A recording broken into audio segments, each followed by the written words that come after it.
Hello? Hello? Is anyone there? It's me, Eve Sturgis, back again with the podcast, Everything's Relative. Yay! Hi! We talk about DNA surprises here, namely the kind of surprises people get when they find out that one or both of their parents isn't or aren't biologically related to them. More often than not, this kind of surprise is very shocking. It can shock people to their very core. And I'm bringing it up because I was recently in a group of friends, and I have to say it had been like a while since I discussed it much with people who weren't familiar with the phenomenon. And I was reminded of how easy it is for people to say, well, your dad is still your dad, or biology doesn't mean anything when it comes to family. And so many of us have heard those things, and almost everyone has a story of someone saying one version of that or another. And of course, the people are always trying to be supportive and helpful. And it's not helpful. In fact, it often feels tone deaf or off base and can be interpreted as like dismissive or superficial. And if you related to this feeling because you've experienced this, I'm so sorry that happened. And if you are someone who has said this kind of thing and are hoping to better understand why those statements don't work, you have come to the right place. This podcast, Everything's Relative. And hey, thank you for putting in the effort to learn and do better. So much of that sentiment is true. Family is whoever you make it, and it's who raised you that matters, and your dad is still your dad. When someone is in the shock of their discovery, the comfort of these kind of ideas evaporate. And I think it's replaced with 1,000 questions about an entirely new reality of identity and understanding of who's who and what makes a person who they are. I don't really know how else to explain it without offering a zillion examples. But I'm not going to do that right now. Because that's what this whole podcast is. It's about navigating the shock of this shifting identity. So welcome, whatever the reason is for coming to this podcast. And while I'm on the topic of things not to say, I got an email from a listener who was unhappy with this podcast and with me. And I felt like she had an excellent point, so I'm going to talk about it here.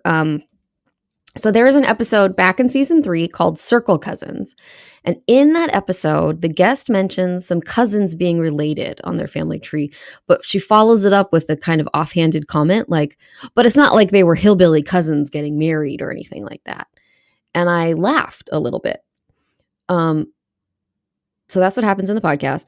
But this listener who sent me a letter, she pointed out how many people in our community discover that they actually are from cousins or siblings or other incestuous matchups. And these people are likely suffering in silence. And because as open-minded as our MPE experience is, I think there's still stigma and prejudice about ideas like, quote unquote, kissing cousins or hillbillies and incest. And I'm not going to get into all the ways that these concepts are good or bad, theoretically or biologically. But I think the point is, like, let's not forget the myriad ways that people are suffering in the DNA discovery world. We know by now that each story has some commonalities, but also each one is also really unique. And people are brought into this world in all sorts of ways that you and I haven't even imagined yet. So let's just remember to think about that before you laugh, I laugh, we laugh, or make a joke about this kind of stuff. People are in all sorts of different places on their healing journey, and we need to be sensitive and aware of our own blind spots. So thank you, dear reader, for pointing that out and giving me something to think about.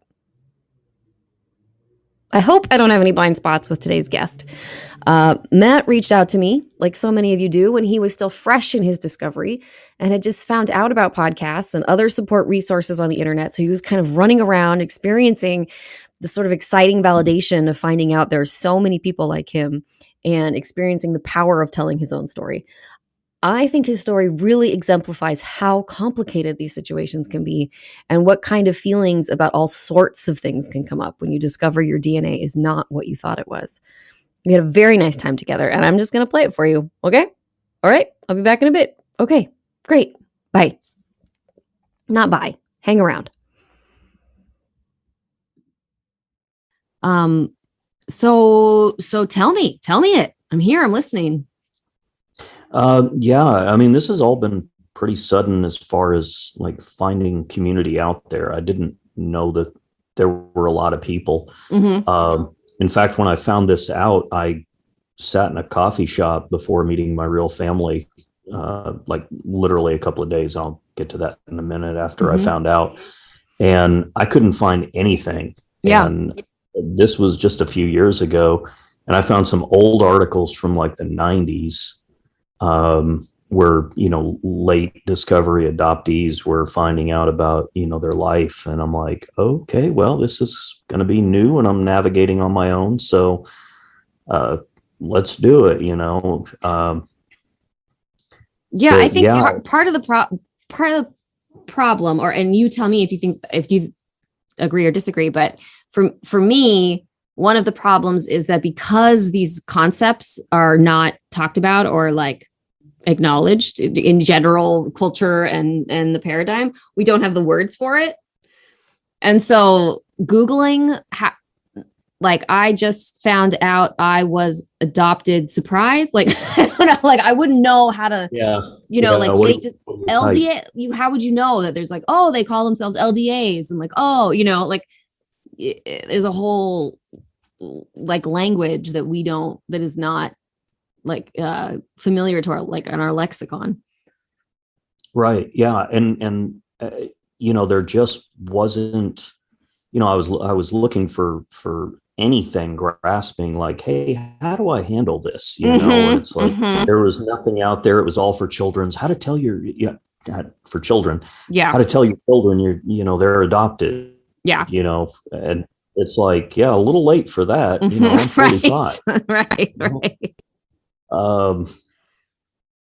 So yeah, I mean, it's been a journey, but I mean, it's cool because I met a woman who was like, oh yeah, I deal with that sometimes. I'm, kind of a therapist and you should check this out. So I checked this out. And then that led me to another thing, to the Celia Center. And then I got in a big Zoom group meeting with them and they recommended books, and there were other people who were kind of in my situation. I'm like, okay, so there are people out there. And then of course the podcasts, and I was like, okay, let's listen. And I was listening to some of yours, and it was interesting because all of the ones, and I was kind of picking them at random, but it was kind of like, oh, I found out my uncle's my dad, or I found out that, the neighbor down the street's actually my dad. And there was but nobody was like, oh, by the way, you were, stolen as a baby and, nobody ever told you, so. Right. I was like, oh, let's see if maybe she'd be interested in learning about me. I mean, I want to learn about everybody. So yeah. So when you tell the story, do you usually start with like, what often people want to talk about how their childhood was before they knew any of these things. They kind of tell me what it was like to grow up, and then they tell me about whatever the surprise is that's coming. Spoiler, you're adopted, but how do you tell it? You tell me how you lead. I mean, it's hard to know where to begin. Mostly, I wrote an essay on it, and one of the things that I said was, and maybe other children do it too, but I remember when I was a little kid and being mad at my parents and going, I must be adopted because, my real parents would never do this to me. And someday I'm going to find out and, I'll be adopted, And did you say that out loud to them? No, I never said that to them. It was always in my room to the closed door after I sent to my room to, play with my toys instead of going outside and playing with the kids, Right. but I got that feeling like I wish I was adopted or something like that, because my parents wouldn't be so mean to me. And growing up, now that I look back, there were, I mean, I'll say I was never abused. I was raised, I never lacked for anything. I always had food to eat and, clothes. And, my father was strict. My mom was a Karen before Karens were invented, I would say. Um, I, I mean, she is still a Karen, but she was a little bit overbearing, but she always looked out for me. No one did me wrong. Um, I had two sisters and a brother. My brother, he was in an accident as a child. They were all much older than me. My youngest sister was 16 years older than me. Oh, which was relevant later on yeah. when I started to work things out. Mm-hmm. So, they weren't around. My youngest sister was around a lot. I remember her taking me to the park with her boyfriend who would want, they'd get married later on and have kids. But my brother, he was in a car accident when he was young, like a teenager. So he had a traumatic brain injury and never was right. But he was always cool to me. And out of everybody in my family, he's the one person that I can stand to be around for, as far as that goes. My other sister is a horrible, horrible person. I haven't spoken with her in probably 30 years. She was very abusive to me every time that we would go and visit her. She had a family already and just treated me horribly. And she made me think that I was a bad child because I was always doing something wrong and getting in trouble for it in her eyes. And my parents never really stopped her or told her no. And to this day, she still hates me, for whatever. Well, now I know why. Weird. My life growing up. Yeah. And my parents were much older. And you said you moved around. You said you moved around a lot. We did. So, and that was just because they liked to. What was going on there? Yeah, my father was 54 when I was born. My mother was 39. 39. So, or 35. I can't recall now. Anyway, in her 30s. In her 30s. Yeah. So we moved around a lot. I remember moving. We never stayed much past 2 or 3 years, which for people out there, especially, children of military personnel, they know, that you can't form friendships. And this was, in the 70s when, you didn't have cell phones and texting. If you didn't write, you were out of luck because long distance, right. Facebook. Facebook wasn't making the world really small. Right. So, I didn't have many friends. The longest we stayed anywhere was, I think, 4 years. We moved from 2 or 3 different places in Oregon to Florida to Missouri, finally, where I went to high school. Wow. And so then, all across the country. Oh, yeah. Yeah. It wasn't like you guys were just like hanging out in the neighborhoods, Midwest or something. It was like right. Oregon to Florida. That's huge. Exactly. Yeah. And I mean, you rip a kid out of school, we lived in temporary places. And I don't know why. I have no idea why they like to move. My mother would just be like, oh, we're moving to Florida. They'd take a trip down there for a week and decide this is where we're going, and a little kid, you shut up and got in the car and that was it. Totally. What were their jobs? My father was already retired. My mother never worked. Oh, so great. Okay. Easy. Yeah, that makes moving around really easy then. Exactly. Yeah.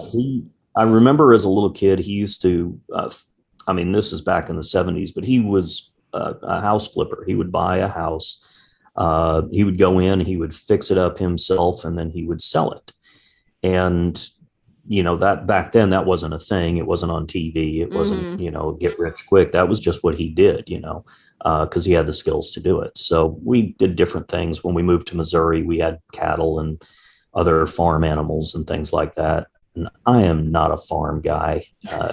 No offense to kids who were, raised around it, but getting up at 5 a.m. to go feed cattle, that sucks. And, that's, and I don't do that. So, that was not a great experience. That's a pretty big transition to go from not being a real farmer to like real farm life. That's really huge. It's a huge shift. And when we moved to small town Missouri, where everybody knew everybody, and I'm the new kid, and I'm short. I was skinny as a kid. I'm 5'5" tall, and I think in high school I might have weighed 98 pounds. I was the 98-pound weakling. How tall did you say you were? You cut out. 5'6", 5.5. Okay, you're 5'6". You said 5.5. That's where it cut off. I was like, five and a what? Yeah, 5.5, 98 pounds. Mm-hmm. Yeah. So, and that was a lot of issue because my father was like almost 5'10", but he was a big guy. He was a boxer when he was young, back in the 40s, and my mother was little. She's tiny, but my brother, he's like 6 foot tall. Right. So I'm this little kid, and that was one of the things that, I've pieced together, and some of the actual trauma is the responses that I got, to some of my questions about why I am like I am. Oh, I hate that for you. But yeah. And that's something that, that's one of those things, kids are cruel. You tease each other. But I was, teased and bullied, and I grew up and grew out of it, but it's still there. And sure, I despise being short. I despise it with a passion. And people are like, oh, well, you get used to it. No, you really don't. And life's tough when you're short.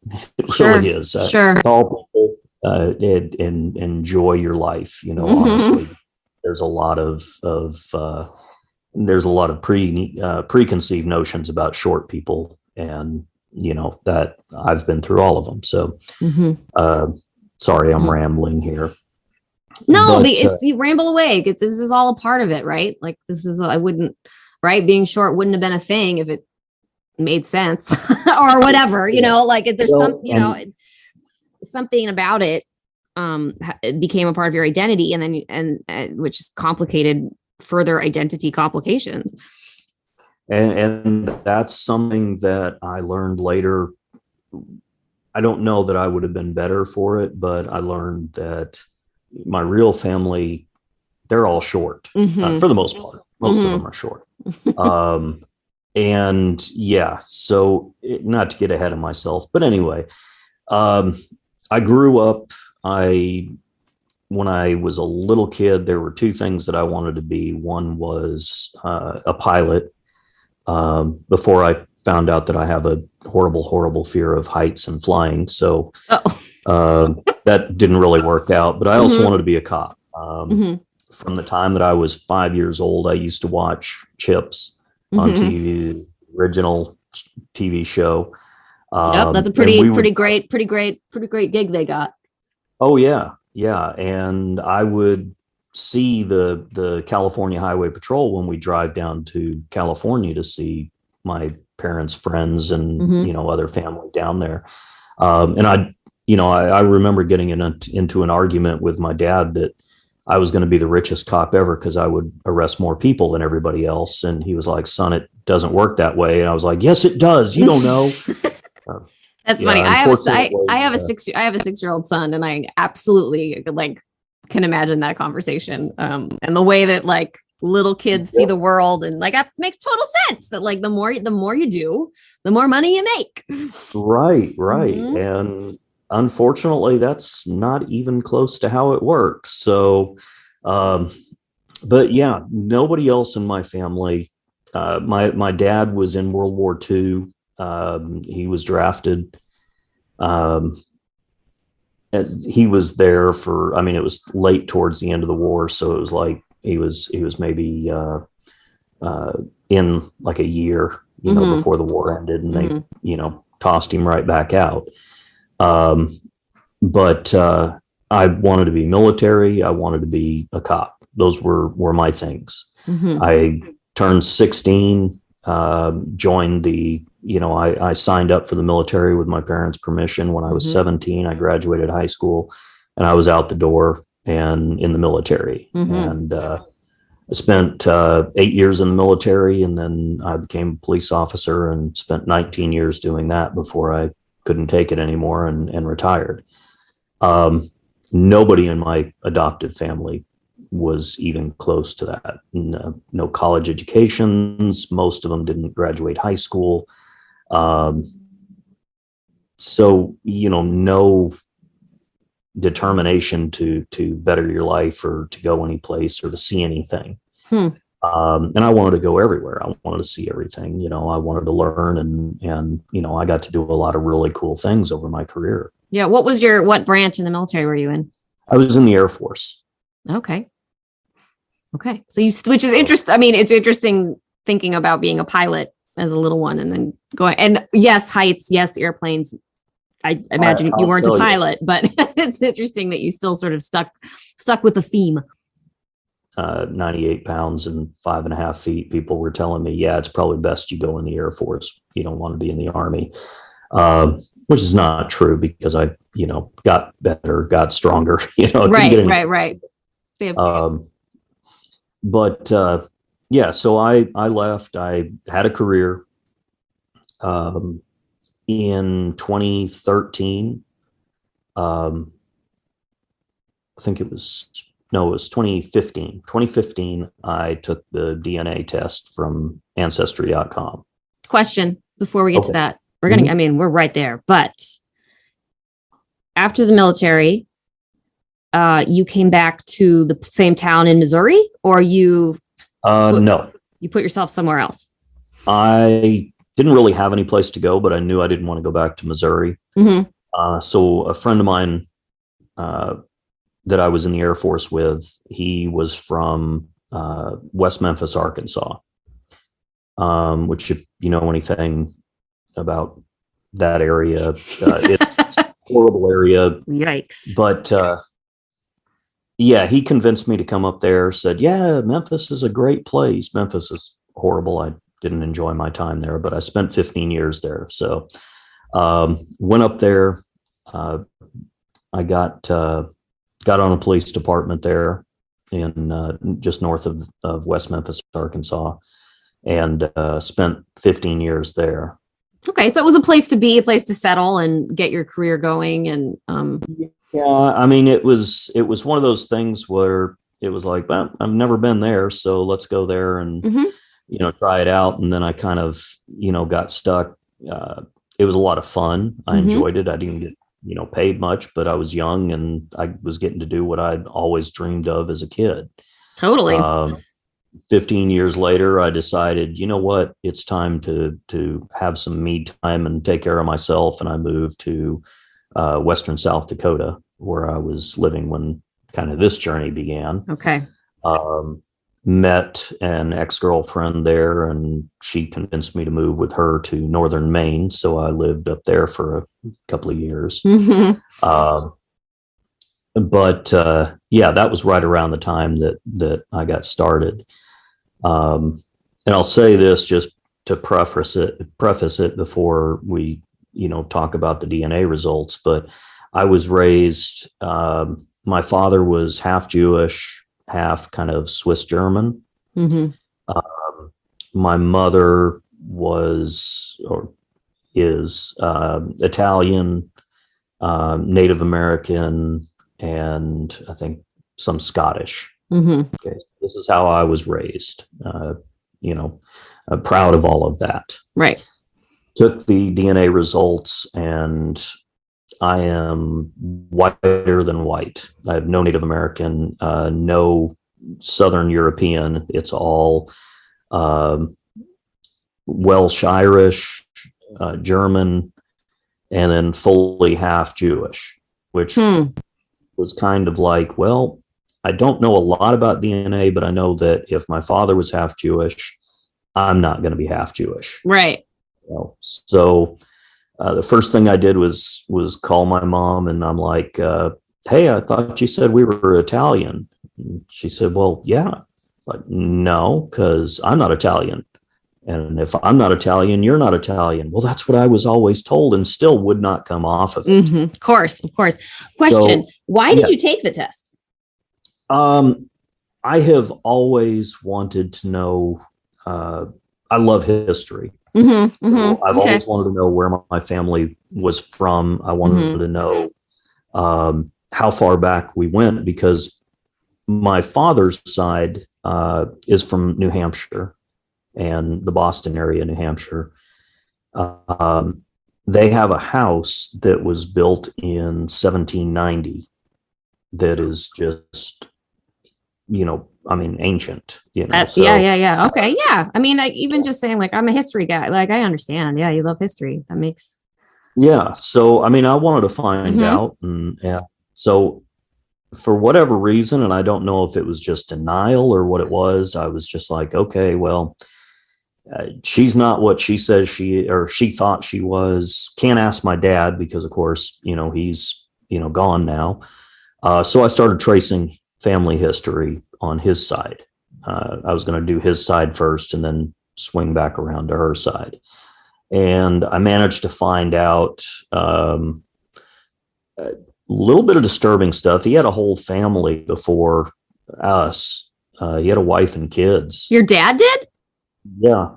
Oh. I had a wife and kids in like the 30s and 40s.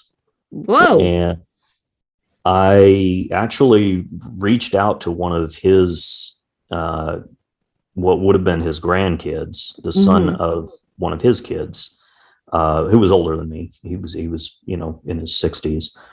Never got a response from him, but I was like, okay, this is kind of weird. And I was like, I'm not going to tell my mom about this, because this is, whatever. Maybe she didn't know.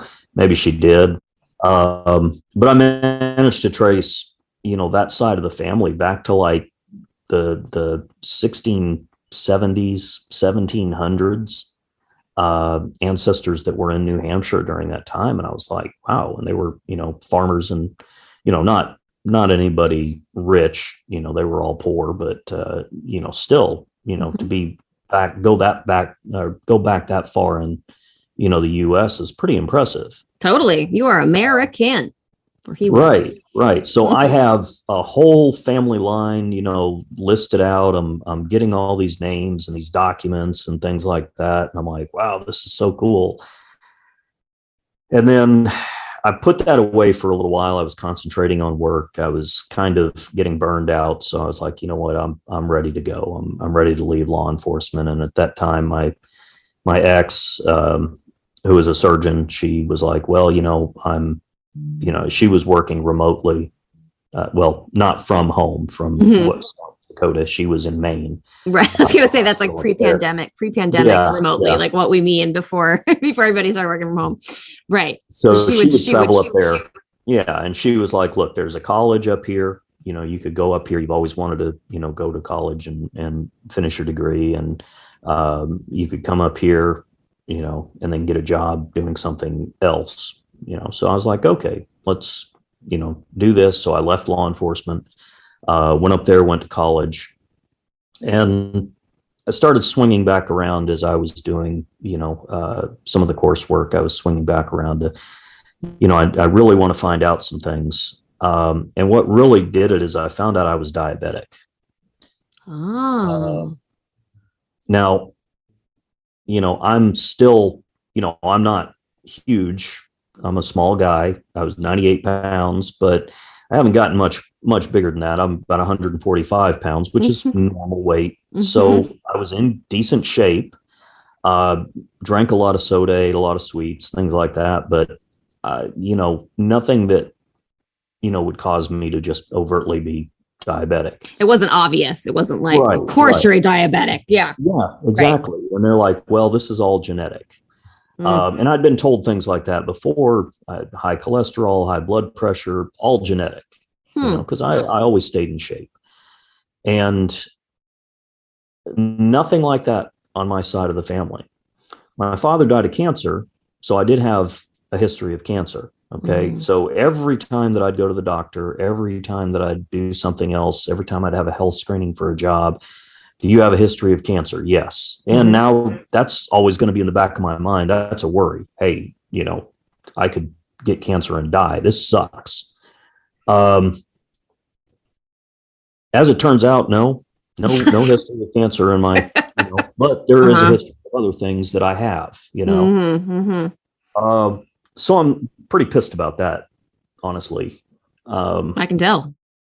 And I don't smoke or do anything, dangerous like that, but still, it's a real anxiety. It is. Cancer's a very big word. So yeah. So I call my mom again, like, oh, hey, by the way, just found out I've got diabetes. Anybody in our family have diabetes?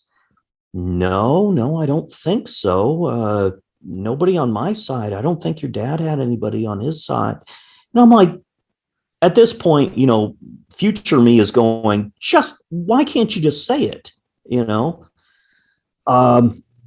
So, I'm just like, man, something's not right here. This is genetic. This is nothing that I've just done. This is something that's, in my DNA. So I'm talking to my doctor girlfriend, and she's like, something's going on here. And I sat down and I started thinking, my 16-year-old sister used to take care of me a lot when I was a little baby. 70s were the time when, a teenager would get pregnant and grandparents maybe raise the kids. And I started, in the back of my mind, I started working on this theory that maybe my mom is my grandmother. Yeah. Yeah. Maybe my sister, and it's all from my father's side, she got pregnant by. So I'm like, I got to go and I talk to her. She lives in Springfield, Missouri. So I got on a plane, flew down there. We went out for a drive because I wanted her undivided attention. And as I'm driving, I'm like, look, something's going on here. I need to know what's up, and I'm thinking, oh yeah, I'm your grandmother. Nope. Or I'm your mom. You thought she was going to say I'm your mom. No, nope. I thought that, but kind of, I still had it in my mind. I was convinced she's my grandmother. I have to, your sister or your mom? My mom. Okay. I thought you flew out to see your sister. You flew out to see your mom. Got it. Okay. No, okay. Sorry, everybody. All right. So you're in the car with your mom, not your sister. Sorry, that was my mistake. And you're like, tell me what's going on. Yeah, tell me what's going on. So I'm thinking, yeah, I'm your grandma, something like that. She says, I'm not your mother. So there was only a little bit of a swerve there because we weren't going very fast. And I said, that's an amazing statement. Yeah. It's an amazing way to present the situation. Yeah. And I'm like, okay. And I just, let her finish. And she says, but your dad was your dad. Okay. And then she tells me, now remember, my dad was 54 when I was born. She says, your father cheated on me with an 18-year-old girl and got her pregnant. And my first thought was, he's 54, she's 18. So she then tells me the story. He got her pregnant. Her family was from California. Because we all lived in California, or they lived in California, in Los Angeles. And she said that they were very prominent. Her parents were like politicians, and they absolutely did not approve. And she had to give the baby up for adoption. And so we took you in, blah, blah, blah. They absolutely don't want you to ever contact them or find them. And I'm like, well, that's kind of a weird statement, you know. And I know what's coming is, you know, don't go looking for the truth, you know.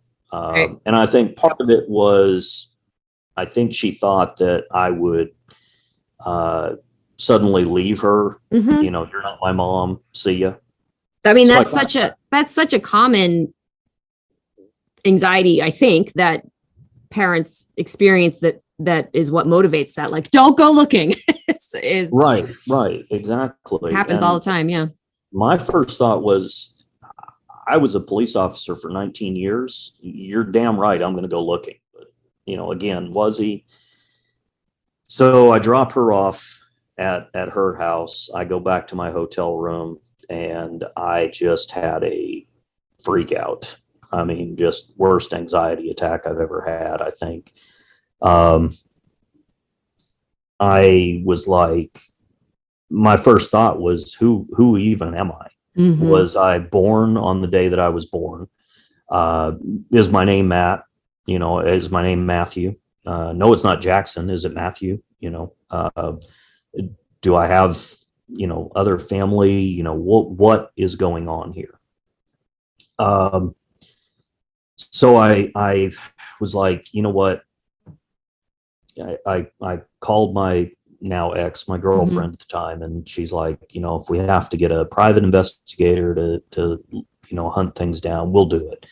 Just, I was supposed to get on an airplane the next day and go home. Mm-hmm. She was just like, just relax today, try to get some rest, come home tomorrow. We'll start, you know, trying to figure it out. So I'm like, okay, cool. So that day, you know, I stayed the rest of the day. This was early afternoon. I stayed the rest of the day in my hotel room, and I remembered that probably 3 weeks before I got a message. You know, you always get on Ancestry, hey, you have a new relative, or you have, you know, I got an email that said you have a new message from so and so on Ancestry. And I thought, okay, whatever. You know, I looked at it, and she was like, my name is Kathy. Um, we're supposed to be first cousins. All my family is from Wisconsin, or originates in Wisconsin. Now we're in Omaha, and I'm like, I don't know anybody from these people. And I'm This thinking, doesn't make any sense. Yeah. yeah. And this was before, you know, I went Right. down and found out, you know, so I just put it out of my mind. Didn't even think about it. Well, now all of a sudden I'm like, wait a minute, maybe she knows who my mother is. So I write her this email, and I'm thinking, I'm just going to tell her the story that I got. You know, prominent politicians in California don't want me to find them, blah, blah, blah. Uh, um, you know, hey, do you have any idea what I could be talking about here? And so What an amazing email that must have been to get from for her, because right, she's like, yeah, like, hey, let's connect. We're from Wisconsin. And you're like, cool. Here's this like major drama I'm gonna send to you. yeah, Yeah. yeah. Here's this weird story. Yeah. Nothing. Yeah. Trying not to judge, you know. Right. Right. Um, Instead, what I got the next morning, I woke up. She's an early riser, as it turns out. I tossed and turned, and Mm-hmm. probably about 6 o'clock, 6:30 in the morning, I look at my phone and I've got an email. Hey, you've got another message. So I'm Mm-hmm. like, okay. And she says, my name is Kathy. Hang on. Mm-hmm. Yeah. Take your time. Sorry. Damn, I thought I'd told the story enough that I was Mm-hmm. cool. No, I Um, mean, I think like this I mean, you know that this happens, but this stuff cuts really, really deep. It really, and emotions can come up when you just least expect it. No matter how rote the story is. yeah. So she writes me back and she says, my name is Kathy. I'm positive that I am your birth aunt. My shit. My sister had a child around the time you were born in California. My email is this. My phone number is this. Please call me. I'll answer any questions that you want to know. Wow.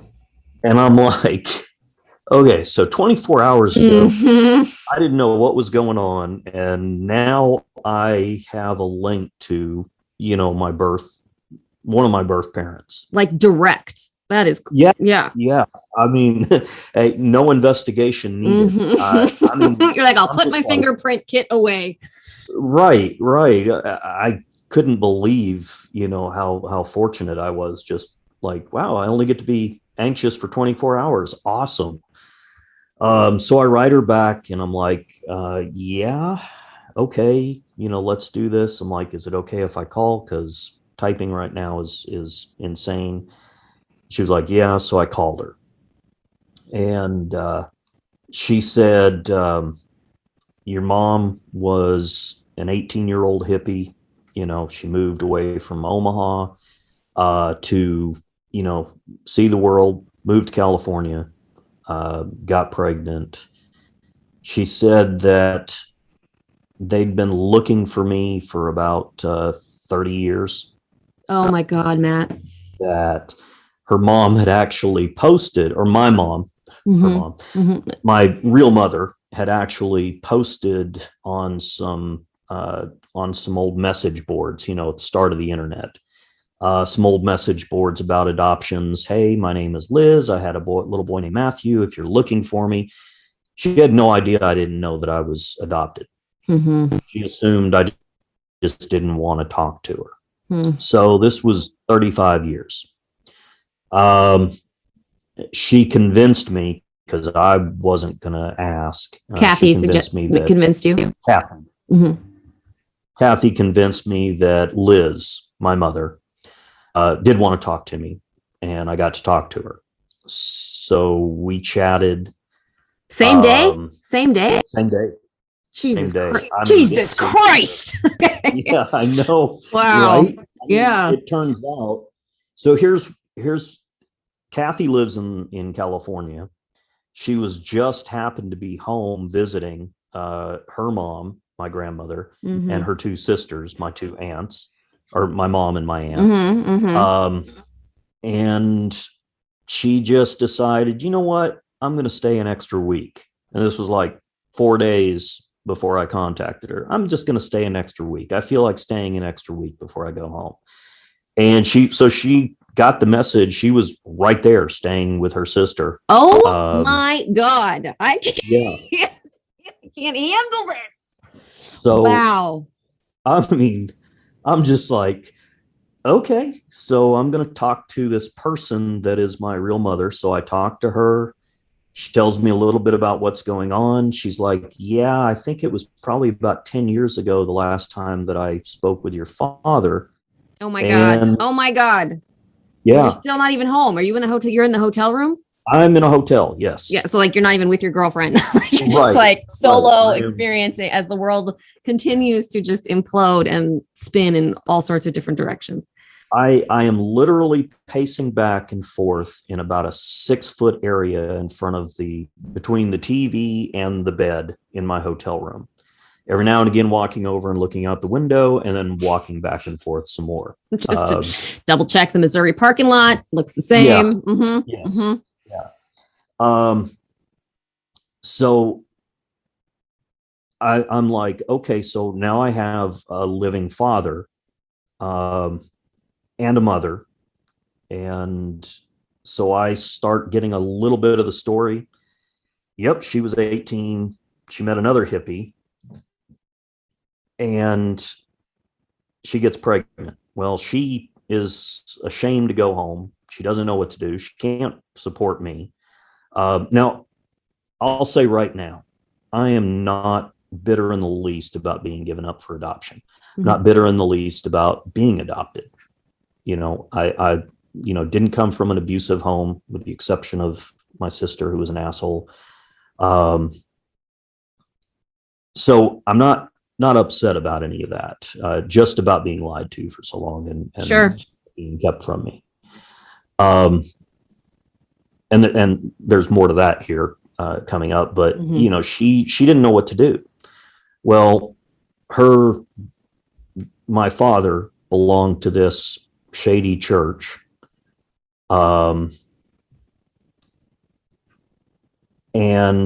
where were they? Los Angeles or San Francisco? Los Angeles, okay.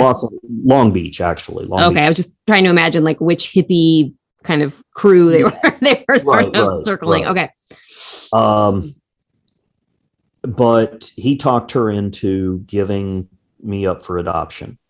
And the story she got was it was this older couple. They had had 4 girls and had never had a boy, which was total bullshit. Well-to-do.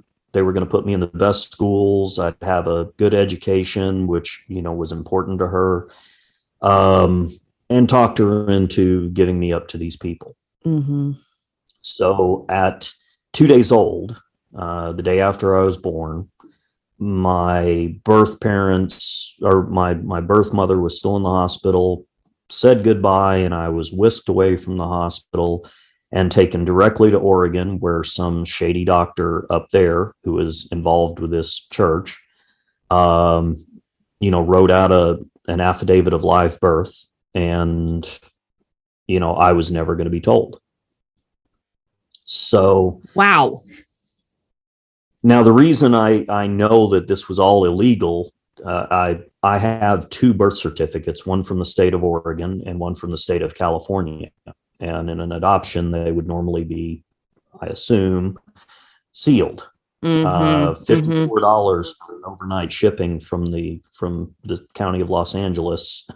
No problem. I have a certified birth certificate for Matthew Merrill. No middle name. So my mother did name me Matthew, but she didn't give me a middle name. And in her thinking, she said I was 18. Don't expect much, but I thought if someday I met some guy named Matthew and he didn't have a middle initial, I would know it was you. My God.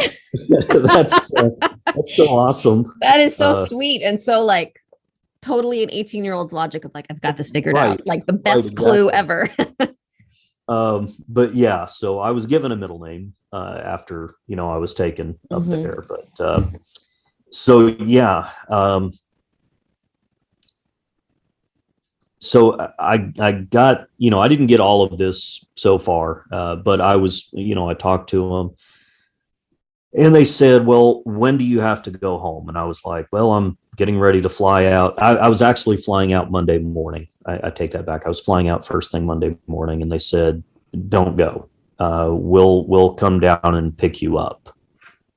So my aunt and my mother drove on Monday. I returned my rental car. They drove down from Omaha to Springfield, Missouri, and picked me up. I met them for the first time on a road trip going back to Omaha. Wow. Met my grandmother, who is pretty awesome. Met my other aunt, who is nice as could be. Her name is Karen, but she's not anything like a Karen. Poor thing. Yeah. Yeah. Poor. Yeah. I feel bad for her, but she is the least Karen person out there. So, I met 3 cousins, one of whom is adopted. And he's always known. And learned a whole bunch about, my family. My great uncle graduated West Point, became a pilot in Vietnam, retired, and then became a test pilot, which was awesome. My grandfather, he was career Army. He left as a colonel. I have a picture of him, and I look exactly like him. And I was told, all my life growing up that I resembled my father, and I didn't really. But you get to thinking that, Sure. Oh yeah, I do kind of look like my dad in this picture from an angle, No, as it turns out, I look, spitting image of my grandfather. It was scary to look at the picture, I was like, wow, learned a lot about my mother. She, has been to different places in the world. She was an actress for a little while in New York. My other aunt has lived in New Zealand. Her husband's from New Zealand. Now they live in California. My Aunt Karen, she, is a teacher, has a husband, has kids. I don't have any siblings. I mean, I came back up and it was amazing. The night that I contacted, so that would have been that Sunday. That night they actually had a party before I got there, celebrating that they found you. Yeah, that they found me. That it had been like 30 some years, and that they'd been looking, and it was my Aunt Kathy, the one that I initially was contacted by, that my mother had given up. But she talked her into like, hey, let me put my DNA on Ancestry and see if we get lucky. Yeah. And it was only because, Liz, my mom, agreed. She said, okay, just go ahead, whatever, that this happened. So. Wow. I mean, yeah. That's the first time I think I've thought, I hate to admit it because it makes, I hope it doesn't make it sound shallow, but it's the first time I've thought really about what it's like on the other side for the people searching.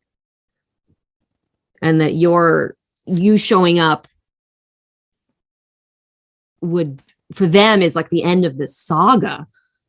Yeah. That's been happening. It's totally different. You're not even in the narrative, but it's been happening your whole life. Of course they celebrated. Yeah. Yeah. But what a trip to be the focus of a celebration you didn't know was, yeah, exactly. I mean, I was just like, they had a party. Woohoo. This is what happened. And I'm like, okay, but I spent a couple of days up there.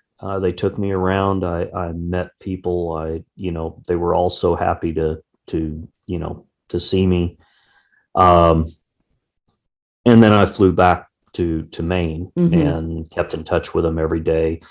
Go ahead. No, I mean, I figured you're going to get to your mom.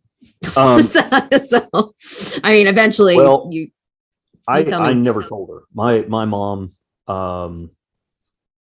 she finally figured it out, because being a Karen, she has the absolute worst timing on the planet. But it was another year, I guess. We actually came to Omaha for Thanksgiving that year, where I met, even more people. They knew I was a big Star. I'm a huge Star Wars fan. They knew I was a Star Wars fan. So they got this picture of a stormtrooper helmet on the front of a shirt and said, may the or Merrill Force be with you, because their last name is Merrill. Yeah. And then what was awesome was, and I felt a little bit bad, but they put our birth order on the back. So I was number one. You're number one. Yeah. And it knocked everybody else down a number. Yeah. I have pictures of all of us, all the cousins standing in line, with our birth order, and then, turned around. So so for a whole year, you are becoming sort of like enveloped and a part of and loved by and welcomed by this family, while your adoptive family doesn't even know this is happening. Right. Yeah. Right. So I'll go back. My brother called me one time because I had gone down to visit my mom, and my brother and I had spoken, and he said something that was kind of weird, but we hadn't seen each other in a long time, so I just kind of dismissed it. But he said, my dad, instead of saying our dad, or dad, right? Yep. But I dismissed it because he's not, used to talking to me. I was never. We were not a close-knit family. And you didn't grow up with him as the same age. So yeah. Right. Yeah. And just in general, we weren't very close. My dad was always kind of standoffish. Now I understand that, he really didn't want another kid, when I think my mother, actually talked him into it. But he called me and he said, I never meant to make you think that, your dad isn't, your dad. And I was like, I didn't think that. What are you talking about?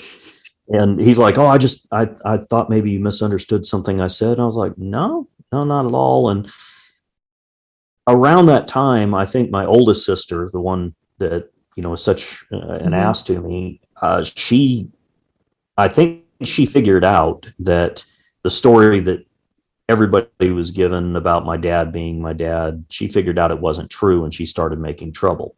She'd already turned my first sister against me back when I was 18. I realized now that's why she wouldn't talk to me. And I was really close to her as a kid. And then, I go away in the Air Force, and this is a time of calling cards and payphones. So I sent her calling cards. I used my pay to send her calling cards and letters to please call me. And she wouldn't do it. And my mother would never tell me why. And this is because your oldest sister believed you were the product of an affair? I don't know if she thought I was the product of an affair, or if I took away attention from her kids, or what was going on. She just always hated me. I mean, hated me. And I don't, I still have not gotten an answer to that, even though, I've got a few answers to some other things. So, fast forward now, I'm, in this, I broke up with my girlfriend, had to go someplace. And I'm like, you know what? Reached out to my family, and I'm like, if I move to Omaha, would that be okay? Is it creepy? Is it stalkerish? And they're like, absolutely not. Move here, change your last name, do whatever you want to do, I love them. So I moved here, got a job, then got a better job, great job, what I do now. And so we're all kind of connecting and learning. It's kind of difficult because I'm very introverted, and you wouldn't think it probably listening to me talk here, but in general, I'm introverted. My mother, Liz, my birth mother, is very, very introverted. So we don't, we're not as, just instant close as, some people would think would be, but, we talk and we chat and we text and we joke, and they take me out for my birthday, and we see each other at holidays. And of course, now being the pandemic, it's a little bit difficult. When did you move there?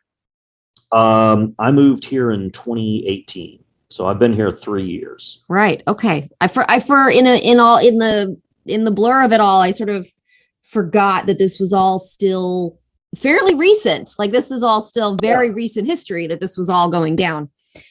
Yeah. Wow. So, I mean, it just within the last, 4 or 5 years that I've known all of this about myself. Wow. So I kept it from my mother because she's old. She's 88. She doesn't have the best health. So I'm like, just let her think that I, did as she wished and didn't pursue it, and, whatever. I just moved to Omaha because, I don't know, I'm a fan of the Huskers or whatever. Sure. I'm not, by the way. I don't even know anything about football. So for the record, this Star Wars fan is not a football fan. He does not know anything about the Huskers. Okay. Yeah, my family actually bought me a Huskers t-shirt. They said it was required when you moved here. So when I moved here, they bought me a Huskers t-shirt. Sure. It has since been donated to Goodwill. So there's some little kid out there, because there's not a lot of grown men my size, that has a cool Huskers shirt. So right. Cool. Yeah. But meanwhile, your oldest sister is doing her own work, research, kind of. Well, she is, I think she told my mom that she knew, who, of course, my brother lives with her. They live together, with her husband, who is really cool. But Yeah, I think she said, I know, and blah, blah, blah, and it caused a lot of trouble. My mother will not go into all the details with me Mm-hmm. about what she has said. And I Hmm. apologize if you keep hearing meows. My cat is Mm-hmm. upset that I'm talking and it's not No, him. no. He Um, can be on the podcast. What's his name? Aiden. Aiden. Hi. Okay. There's a really cute cat. Beautiful orange. Uh okay. So all right. So your sister's starting shit Yeah. in her So, own way on her own time at right, the other right. camp. Right. So my mother calls me. This was in April, this last April. And I had just had to put Aiden's sister down. Oh. And they're only 11 years old. They were Mm-hmm. their literal brother and sister. So he was not taking it well. I wasn't taking it well. And this was like 2 days after that happened. So I'm still pretty raw with that. And she Mm-hmm. calls me as I'm pulling in. I'd gone out to get something to eat, and I'm pulling in my parking space, and she calls, and she's like, "I have to tell you something." And I'm like, "What?" Well, everything that I said about your father isn't true. And I said, "No shit," and I just let loose, and I feel kind of bad. I was like, you have the absolute worst timing possible. I just had to put a cat down that has been with me for 10 years, and I am really upset right now.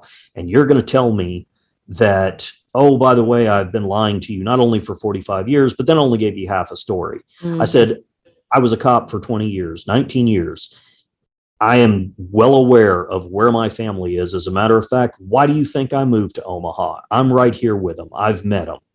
And she was like, "Oh, I had no idea." I was like, "Yeah, no kidding, because you didn't want to know, because you didn't want me to go out and see them." And um, so I mean, I just, was telling her all of this. And I was like, "Why now?" "Well, your sister called and she was, saying all of this stuff, and, she's just being her. And as far as I'm concerned, you're my child, and she can be whatever she wants to be. I don't want anything to do with her anymore." And I'm like, Mm-hmm. "Okay, mom, whatever. I'm tired of all of this. I'm, you know, I'm really upset right now, period. And I don't need this, but just suffice it to say, I'm well aware of what happened and my family." Um, it did allow me, I called her, a couple of weeks later when I was feeling a little bit better, to get a little more of the story and go, "Well, how did you find me? How were you told?" And, just parse out a little bit more information about, how they met up. And it was all Mm-hmm. through this shady church again. Um, and I remember as a child going back down there and meeting these people who were church friends. And the whole time they knew, that, I was this kid that was adopted from this, probably in their mind, some whore, Mm-hmm. uh, and I'm like, man, just, why didn't I know? And, that's, all these people that I met, all these people that my parents knew, that they took me around. And it was like this, they knew this secret that I was never, privy to. Mm-hmm. Um, and I know that, back then they were told, you don't tell the kids that they're adopted, it's bad and things like that. But uh, one of the things that I did learn while I was sitting in a coffee shop, waiting for, looking up the articles, that was the morning that Mm-hmm. I was waiting for my real mother and my aunt to come and pick me up. Um, I found an article from a guy, and he found out in the 90s. It was an old, Mm-hmm. I mean, like almost microfiche copy of this Mm-hmm. newspaper article I was on my phone. And he said something that has stuck with me. He said, "I have never known anything good to come of ignorance." Oh, or to come out of ignorance. Yeah. Um, and that has stayed with me. That was like one of the first things that I ever read about, being, discovered as a late term adoptee and, or late discovery adoptee. But that, nothing good has ever come out of ignorance. And I've thought that. I've never put it into words, but I've thought that all my life. I want to know the truth, no matter if it's bad, good, whatever. Tell me the truth. So, the more I learned about my family up here, I got this story, about my grandfather. My grandfather died in 2006. So there's somebody that I could have had a relationship with that I missed out because I was lied to. I have to say, you're not that much older than me. You were born in 1974, 5, 2. Yep. Okay, so you're okay. So the whole point of this is that it's not that you were born so long ago that the idea of not telling children was so cemented. Like I was born in 1980 and my peers knew they were adopted. This not tell your kids thing, it stops being an excuse after, I don't know. A certain point in it's I know that was a theory, but it started to change, and it did. And now that I know that there was discussion and strife and drama in my adoptive family over me being adopted, why did my mother just not tell me, oh, I have something to tell you. This is why your one sister hates you and now your other sister won't talk to you. Instead of me as a 17, 18-year-old kid. I was 17 at the time. I was in the Air Force at 17, which made me feel like an adult, but now I know that I was a child. And so you got this kid that feels abandoned. Just, straddling, like really straddling the adult world and your sort of child heart in an adult world. Right. Yeah. I can't even vote yet, but I'm in uniform, serving. Not doing anything dangerous at the time. I was still in training. So luckily. But I'm sitting there feeling abandoned by my sister, while at the same time I'm trying to learn how to be an adult. I'm trying to learn how to be in the military. I'm trying to learn, and talk about added stress. That's when you need your family. That's when you need some stability. And so over the years, she has come back and she's done her best to cut me out of everybody's life. So well done. I mean, she accomplished what she wanted. But at some point, why don't you just sit the child down and go, look, I have to talk to you. This is why this is going on. Right. Did you ever get an explanation from your mom about why she came up with the infidelity story? No. Okay. No, I alone. The only thing that I can think of was, it's always somebody else's fault. And it also makes her the saint who takes you in. Oh, she stayed with this man for 35 years that, cheated on her all the time. And I don't know. I don't. Yeah. And it could be true, but it wasn't in my case. Right. It's not the Matthew story. But I'll say, going back to missing out on these relationships, I never met my great uncle. He passed away just a couple of years ago. And I never had a chance to speak with him. I didn't get to meet my grandfather, who, the one that I looked just like, but a story that I was told, my cousin, the next one in line, Daniel, he's about my height.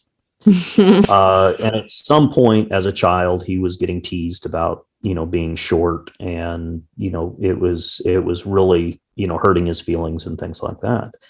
And my grandfather got on the internet and printed out a list of all the famous people who were short, and then sat him down and gave him the list and talked about, all of the great things that, these short people have done. What I got was, well, your brother didn't hit a growth spurt until he was 12. Well, your brother didn't get a growth spurt until he was 13.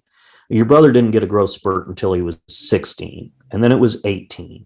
And by 18, well, I'm already out the door. So, well, I don't know what happened.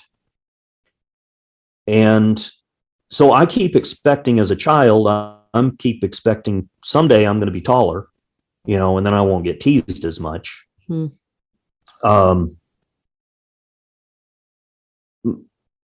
Baldness runs in that family.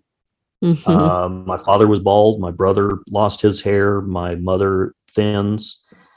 I have a great head of hair. Yeah. Said for years it's the prettiest thing about me. I mean, I can still feather it. I mean, like straight out of the 80s feathering. Amazing. And I kept hearing my mother, I would mention it. Like, man, my hair doesn't look anything like this. Well, there's still time. You'll lose your hair. Well, Jesus, give me a little more anxiety. First, you have a growth spurt. Now you're going to go bald, Right. Get it all out now because you're fucked later in life, So, it was things like that, the oh yeah, you better be careful. Oh no, we don't, we're Italian and native. Nope. Nothing like that. I mean, it just, so many lies that I had that were told to me that, I just trying to get past a lot of that. The short thing really, really bothers me because you have one family that understands and cares and is like, hey, the world sucks, but look at what these people have done. You have another one that goes, oh, don't worry, you'll grow here soon. And I mean, that is really kind of harsh, especially when it doesn't happen. Yeah. I mean, if anybody who knows anything anymore these days about the lifelong lasting effects of bullying, could understand how and why that would be an especially hurtful area of the betrayal experience. Yeah. I still, tell my birth mother, Liz, I still blame her for getting with a guy who was so short, because he's short as well. I'm like, you were in LA, you couldn't find a basketball player. Right. There wasn't anybody else. Yeah, exactly. She was like, well, he was a good looking guy. I don't care. I can be tall and ugly. I'm fine with that. It sounds like Liz is just and her family is trying to make up for everything. Yeah, they are absolutely wonderful. I mean, I have answers to my questions. I have, I'm invited to places. My aunt Karen and I just went to see Hamilton last Saturday. Awesome. My first time. Oh God, it was awesome. I saw it. That's so I've cool. seen it on Facebook, but I was going to go by myself, and she texted me and she's like, hey, are you still going? And I was like, yeah. She goes, is there a chance there's another ticket? I don't have to sit next to you. And I was like, let me see what I can do. And it just happened that there were two actually better seats than what I had, that were right together. So we went and enjoyed it. They just sound like a wonderful, open, loving, excited group of people. They actually, get together for holidays and they talk and they do nice things for each other, which is completely foreign to me. So it's hard getting used to it, and it's really hard reaching out because it's like, well, do they want me in their life? And they're like, yes. Are you sure? Because I don't have to do this. And so it's tough finding that acceptance. Yeah. I'm not really sure what to make of it. So sometimes, but yeah, I mean, we have, uh, we've fostered a pretty good relationship, Mm-hmm. the whole Mm-hmm. family. My grandmother talks about me apparently a lot. I don't get to see her a lot because she's, very old, and Mm-hmm. it's a pandemic still, Right. after all. Right. So yeah, I mean, it's been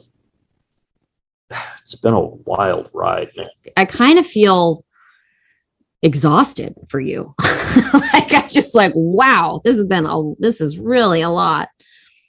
I didn't realize how kind of exhausted I was until I started looking at, that there is some trauma that goes along with these types of things. Absolutely. Mm-hmm. And there's a lot of unresolved issues that I have over it. There's a lot of issues that have come up that I'm like, okay, yeah, I probably need to deal with this. I probably need to read some books and talk to some folks. And of course, this was part of that journey. Um, I made the joke when this first all started that I would, write a book about it. And I was like, maybe Lifetime would do a movie, but even Lifetime would probably say it's not believable enough. Right, so, right. Totally. I just want somebody to make an indie film about that drive from Springfield, Missouri to Omaha, with your mom and her sister and you. I'm pretty ready to watch it in like a sort of indie handheld I version of that film. Yeah, the biggest drama that came up during that was that I said that I wasn't a big fan of the Beatles or Elvis.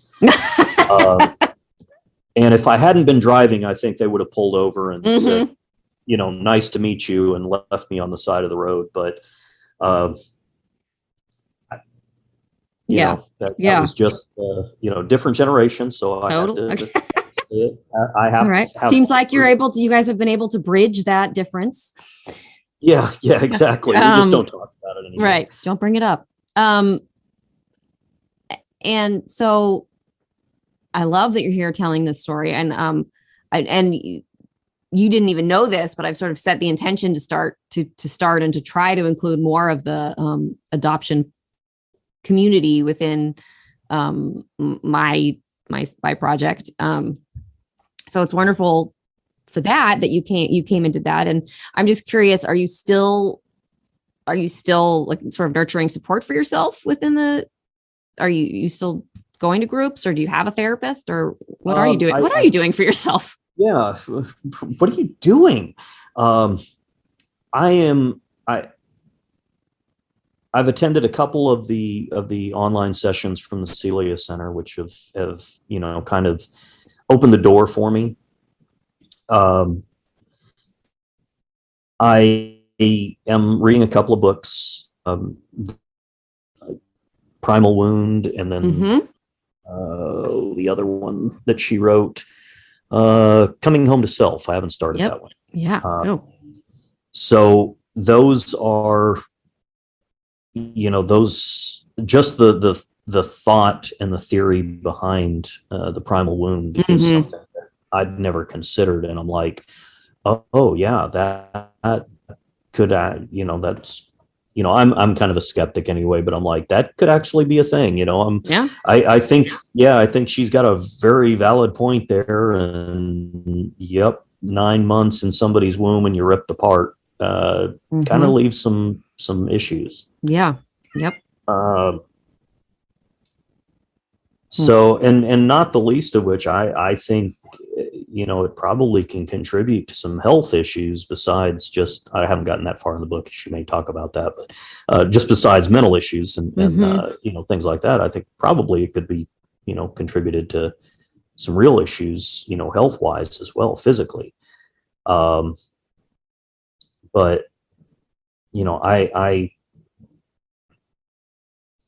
I'm getting into it. It's slow. I'm not one that I find comfort in a lot of people to talk with. So, it's kind of, this is a big deal for me. And I'm not even thinking, I'm talking to you. I'm not even thinking about people listening later on and going, oh, what a weirdo, you know? So they won't think that. No one will think that. I don't know. I said I didn't like football or the Beatles, so that that may turn. Oh, this is we're a Star Wars house here in Los Angeles, nice. so yeah. I mean, like you're not. So. Good. So, I dressed up like a Jedi if I'd known that. But, that would have been amazing. And that would have been the weirdest, but the best thing that ever happened to me. I'm not going to say that I don't have a costume, but I might have a costume. I didn't have any expectations when I asked what you were kind of doing for yourself. I just, but I know that the support network is sort of hard to find sometimes with this stuff, like we talked about in the beginning. But it sounds like you're working at it. You're working towards it at your own pace and figuring out what you're comfortable with and what feels good and what you want. Yeah. Well, I mean, you also have to consider that there's probably not a lot of therapists out there that have any notion of, you know, this kind of topic. You know, it's kind of rare. So, you know, do I go to somebody and go, oh, this is my situation, and they're going, I haven't got a clue what to tell you, or, you know, right. So yeah, sure. I mean, yeah, I can understand that. Yeah, I mean, there's some websites, you know, out there, yours included, that have some, you know, resources on them, and they kind of all skirt around Omaha. So, right. You know, I was just about to say, like, there's definitely MPE therapists, but I bet they're few and far between in Omaha, to be honest, or in Nebraska. Right. Well, I'm glad you have found the resources you found. Do you have any advice for somebody that's fresh into the, like for an NPE that's just found out that they're not who they thought they were? Anything you wish you'd known before? I mean, I was pretty fortunate that everything happened for me quickly. So fast. Yeah. So, you know, I mean, I don't expect that everybody else is going to have that same, you know, experience as much as, you know, it made my head spin. But I would say, you know, ground yourself in who you are, not who your family is. You know, like me, I am a Star Wars fan. I surround myself with it. I watch movies. I love movies. I have my cat. That's who I am. I'm not like my family. So right. If you find out, you know, hey, I'm not who I thought I was, you look at yourself, you know, even if you're wondering if you can still rely on family. And if your family's been good to you, awesome. You know, I mean, definitely, you know, take it with, you know, that, hey, at least I didn't get abused. And if you did get abused, then you at least know that, hey, they're dicks and maybe there's somebody better out there for me, you know? Sure. I think that's it's beautiful advice. Ground yourself in who you are. You are who you are, not who your family is. I think that's actually profound. Did you ever think about how Luke Skywalker is an NPE and how you love those movies? You know, I never, even to this very second, I never really put that together. It's like maybe you knew deep down inside somewhere there was like a connection.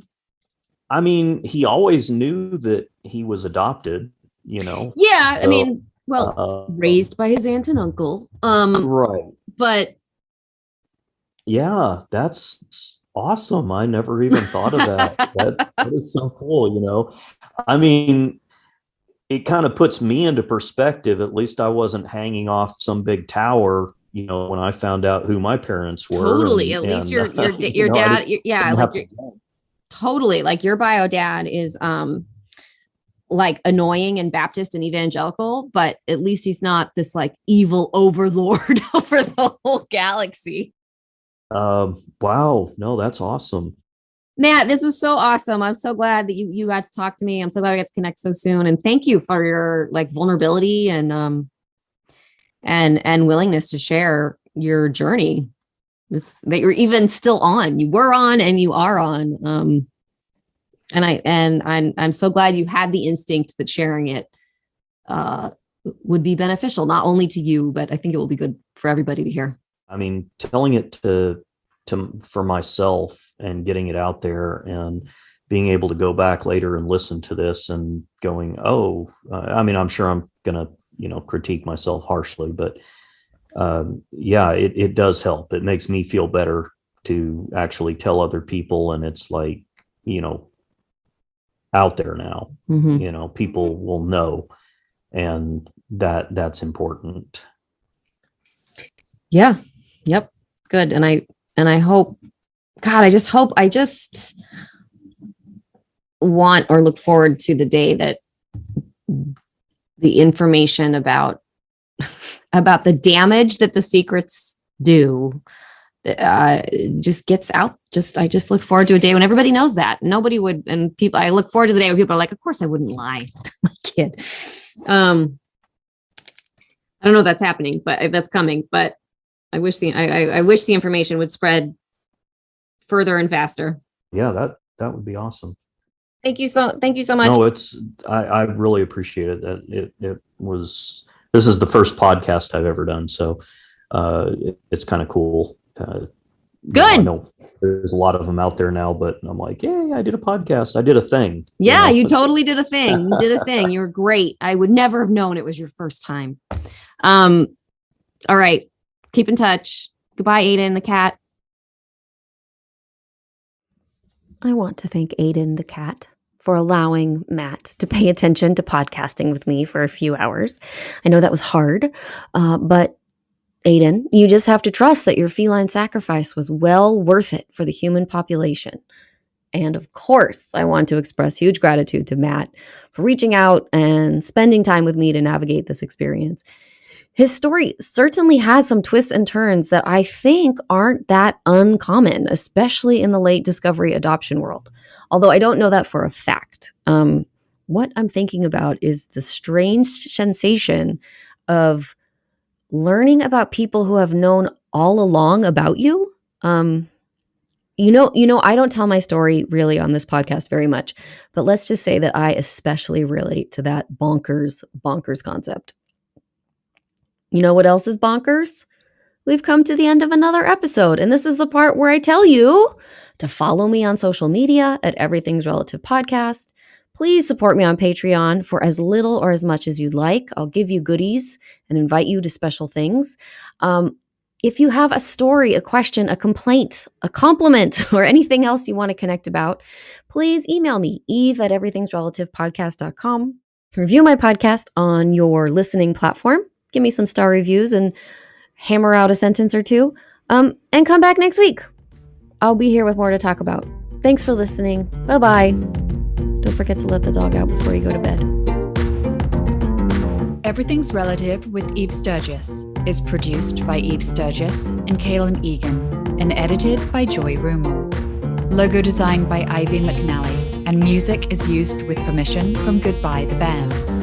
Eve is a licensed psychotherapist, but her podcast episodes are not therapy sessions.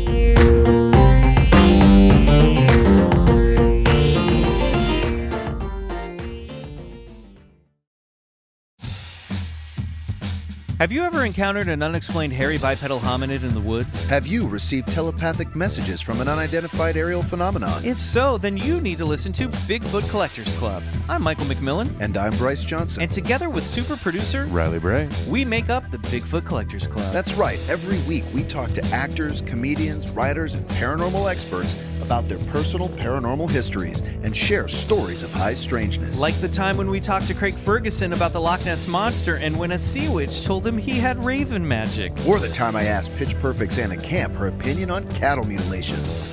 Past guests have included Rachel Bloom, Jen Kirkman, Paul F. Tompkins, Bobcat Goldthwait, and more. So if you've ever been abducted alongside 5 reindeer by an alien with drills for hands, or witnessed Bigfoot crawl out of an interdimensional portal, Don't laugh, happens all the time. then check out Bigfoot Collectors Club on Campfire Media or wherever you get your podcasts. Bigfoot Collectors Club. You're here to believe us. Wait, is that how it goes?